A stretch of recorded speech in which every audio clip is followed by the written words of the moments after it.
Our sponsor for the bred and fed class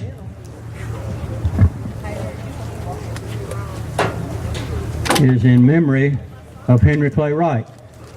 Many of you here will remember Henry, who was president of our Livestock Association for many years, beef farmer. A friend to everyone.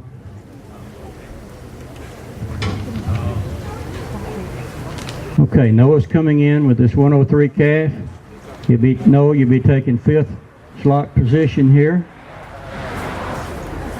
Going for reserve championship of our bred and fed class.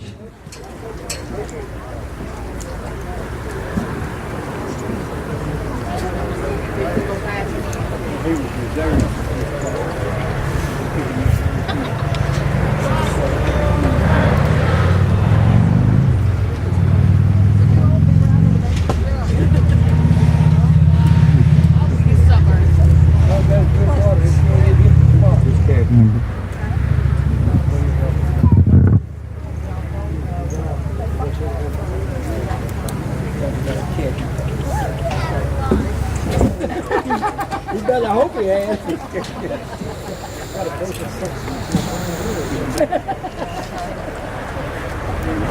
need 2 cats to cut. How you doing? I'm about to start it.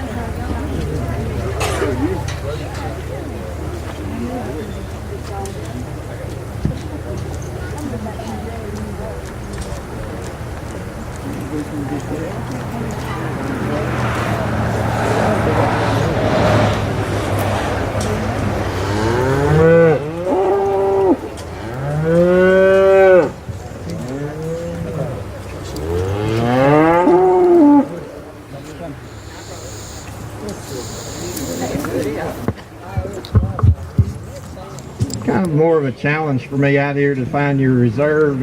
There's differences out here. You know, it's kind of hard to take these lighter weight calves that really need some more time, some more condition on them, you know, to win the deal. We get out here and there's these 2 calves right here, 2 that I think are very similar. We got one really highly presented calf. He's the calf I talked about. I'd really like to change him off those rear legs. He looks really nice. Calf over here, you know, you really wonder what. We had this calf kind of smoothed out a little bit, a little more hair pulled forward on him, really be balanced up really well. Close placing for me. I'm going to use the young man steer right here to be our reserve farm bred and fed. So, young man right here, congratulations.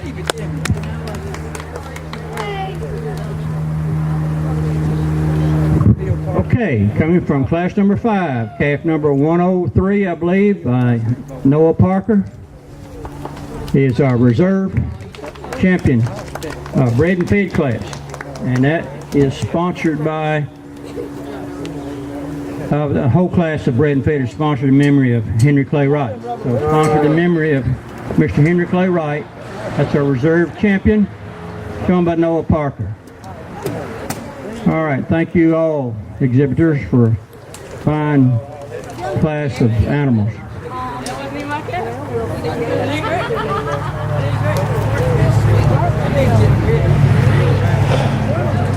Okay, we'll need to get geared back up and get ready for showmanship. We've got 2 in junior high that's going to be showing today.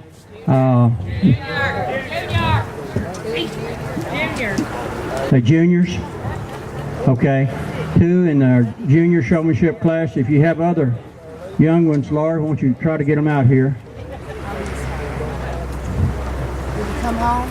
This will be our showmanship class, ladies and gentlemen. This will be our youngest kids who are just getting started out showing, and they'll come in the ring and they'll show or exhibit their skills that they're learning in showmanship.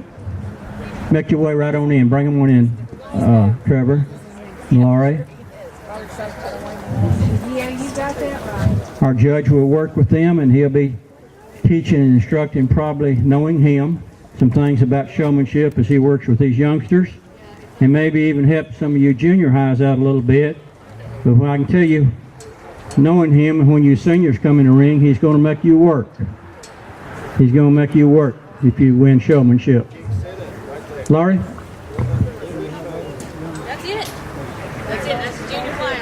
Okay, this is our class of young juniors coming on. Okay, y'all need to watch your judge, watch your ringmaster. They'll give you some instructions. Don't be too hard on them. Do what they tell you.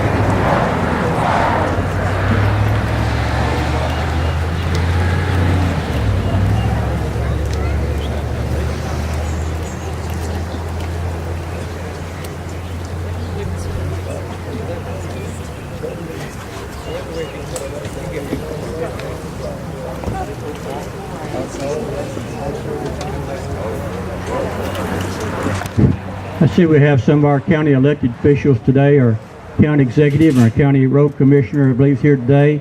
I know there's some county court commissioners around in the crowd today. We appreciate y'all's help and sponsorship to 4-H programs from county government level. We appreciate you. Thank you.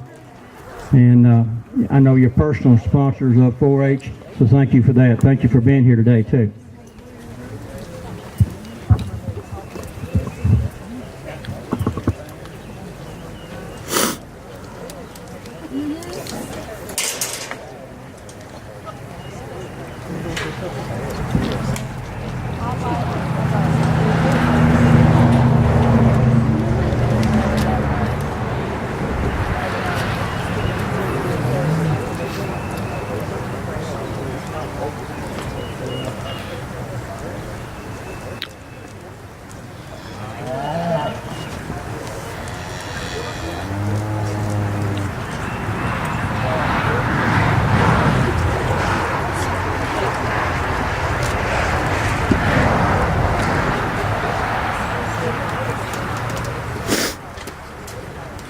Our junior showmanship class is sponsored by the Houston County High School FFA chapter. So thank you for your sponsorship. Hey, Pete, we need you in here for photo. Get the mic.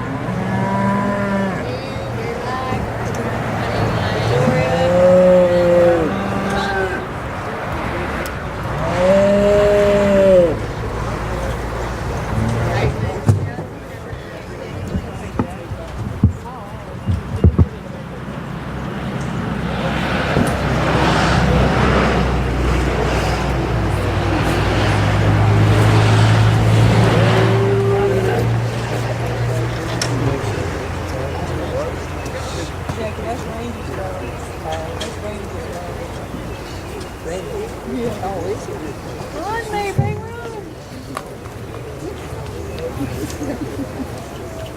Seriously, don't.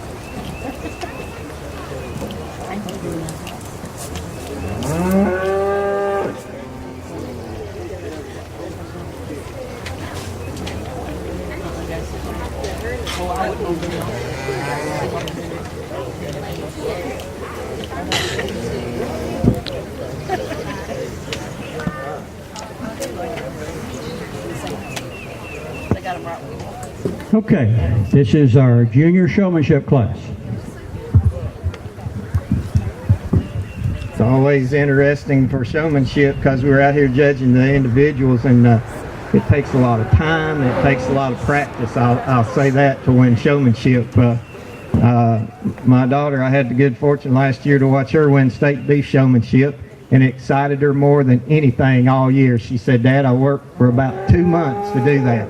And she worked at home, and the old heifer and her were just kind of one and the same. They could walk into a pose and the whole thing.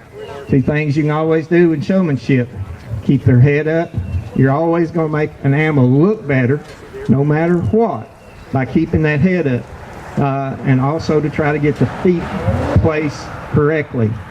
The time will tell. If you can work with an animal to get them to walk into the stance where their front feet sets up first, it makes it a whole lot easier from there on. Both these individuals have done very well today. The young lady, I think, has done really well in terms of keeping her animal's head up. She set that steer's feet up. Told her, and the one thing with youngsters that's hard to do is learn how to handle the show stick. Keep it out of the way.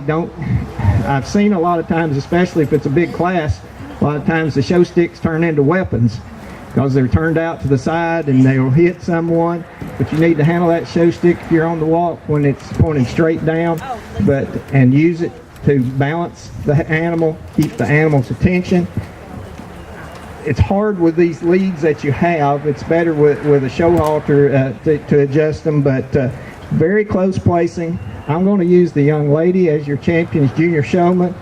Done a really nice job keeping that head up on the animal the entire time. Done a nice job getting the feet placed. The young man, took him just a little bit longer to move the placings. I would say to the young man, if we can shorten up on that halter and figure out where to hold it to keep that animal's head up more, that makes it look a lot better. Let's give these two exhibitors a round of applause.